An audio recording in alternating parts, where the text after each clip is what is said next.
नमस्कार मित्रांनो, मी ॲडव्होकेट विनोद राठोड आणि तुमचं मनपूर्वक स्वागत करत आहे आपल्या लाडक्या यूट्यूब चॅनलवर महाराष्ट्र लॉ ॲडवायझरवर। मित्रांनो, समाजात वावरताना आपण अनेकदा पाहतो की पोलीस गाडी दिसली की लोकांच्या मनात एक अनामिक भीती निर्माण होते। लोक पोलिसांना बघून रस्ता बदलतात किंवा घाबरून जातात। पण मला सांगा, पोलीस कोणासाठी आहेत?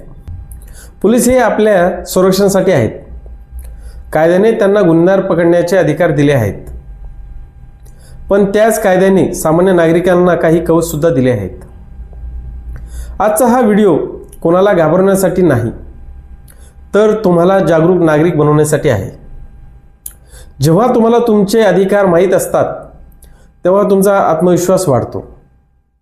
आज आपण पाहणार आहोत पोलीस अटक कशी करू शकतात। अटक करण्यापूर्वीचे तुमचे 5 महत्त्वाचे अधिकार जे प्रत्येक भारतीयाला माहीत हवेत। आणि सर्वात महत्त्वाचं, पोलीस चौकशीला सकारात्मकरित्या कसं समोर जायचं। हा व्हिडिओ शेवटपर्यंत नक्की पहा, कारण माहिती हीच शक्ती आहे। मित्रांनो, कोणत्याही अटकेची किंवा कारवाईची सुरुवात बऱ्याचदा FIR पासून होते। मुळात आपण हे समजून घेऊया, FIR म्हणजे काय। सोप्या भाषेत सांगायचं तर, जेव्हा एखादा दखलपात्र म्हणजेच गंभीर स्वरूपाचा गुन्हा घडतो तेव्हा त्याची जी पहिली लेखी नोंद पोलीस स्टेशनमध्ये केली जाते त्याला आपण FIR म्हणतो। FIR दाखल झाल्यानंतर तुमचे अधिकार काय आहेत हे लक्षात ठेवा। पहिला अधिकार आहे, FIR दाखल केल्यानंतर त्याची एक प्रत विनामूल्य मिळवणे हा तुमचा कायदेशीर अधिकार आहे। त्यासाठी पोलीस स्टेशनमध्ये कोणालाही 1 रुपयाही देण्याची गरज नाही। दुसरा अधिकार आहे, पोलिसांनी तुमच्या जबाबामध्ये लिहून घेतल्याप्रमाणे तो तुम्हाला वाचून दाखवणे बंधनकारक आहे। जर तुम्हाला काही चूक वाटली तर तुम्ही जबाबामध्ये तिथेच दुरुस्त करायला सांगू शकता।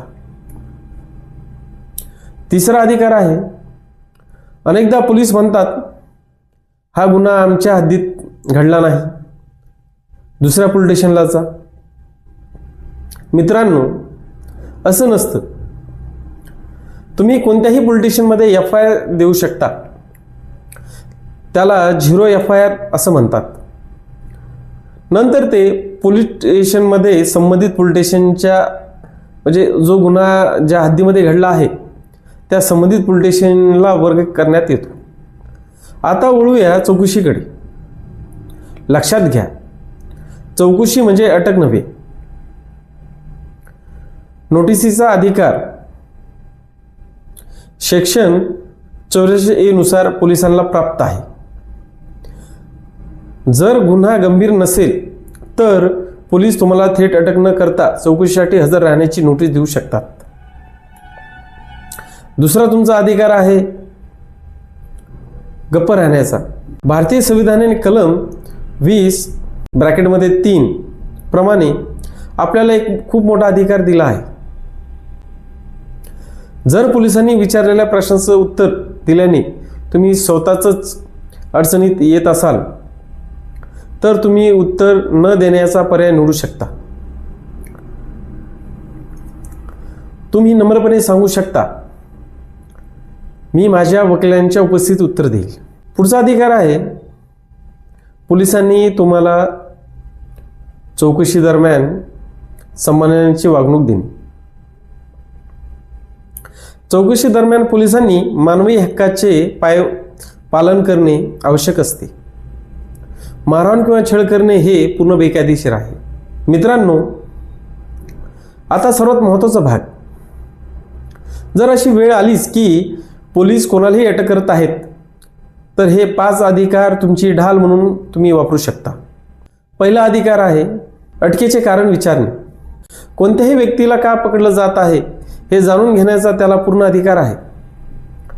तो गुन्हा जामीनपात्र आहे का हे सुद्धा पोलिसांना तुम्ही विचारू शकता, आणि खरं तर पोलिसांनी हे सांगितलंच पाहिजे। दुसरा अधिकार आहे तुमचा अरेस्ट मेमो तयार करणे। पोलीस जेव्हा अटक करताना पोलिसांनी एक कागद तयार करावा लागतो, ज्याला अरेस्ट मेमो म्हणतात. त्यावर अटकेची अचूक वेळ, तारीख आणि ठिकाण असावे लागते. सगळ्यात महत्त्वाचं म्हणजे त्यावर तुमच्या कुटुंबातील एक व्यक्तीची किंवा परिसरातील एका प्रतिष्ठित व्यक्तीची साक्षीदार म्हणून सही असणे आवश्यक आहे. तिसरा अधिकार आहे की नातेवाईकांना कळवण्याचा अधिकार. अटक झाल्यानंतर तुम्ही तुमच्या कुटुंबाला किंवा एखाद्या मित्राला फोन करून माहिती देऊ शकता. जर तुम्ही तसं करू शकत नसाल तर पोलिसांनी तुमच्या नातेवाईकांना कळवणं हे त्याचे कायदेशीर कर्तव्य आहे. चौथा अधिकार आहे पोलिसाचा सल्ला. मला माझ्या वकिलाशी बोलायचं आहे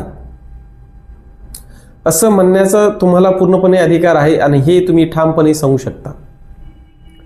अटकेच्या प्रक्रियेदरम्यान आणि चौकशी दरम्यान तुम्ही तुमच्या वकिलाची मदत घेऊ शकता. पाचवा अधिकार आहे 24 तासाचा नियम.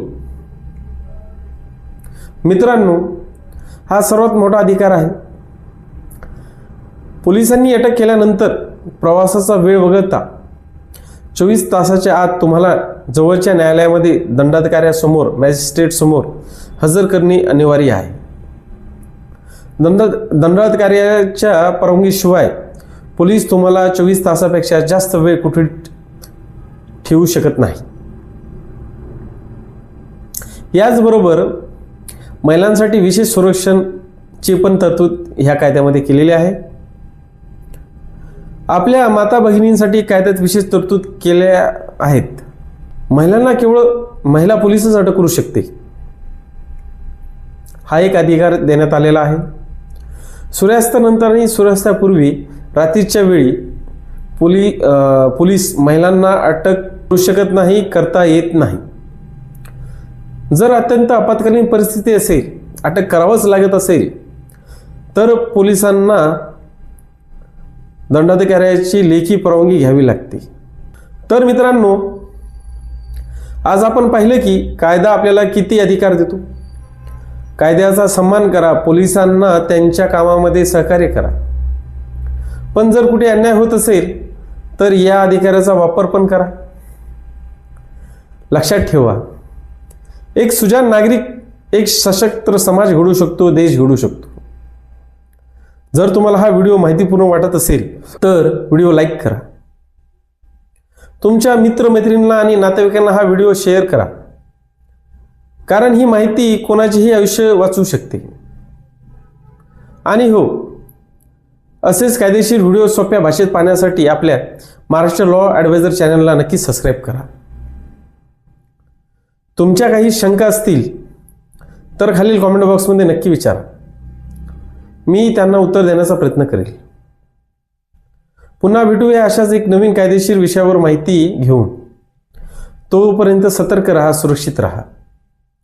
जय हिंद, जय महाराष्ट्र.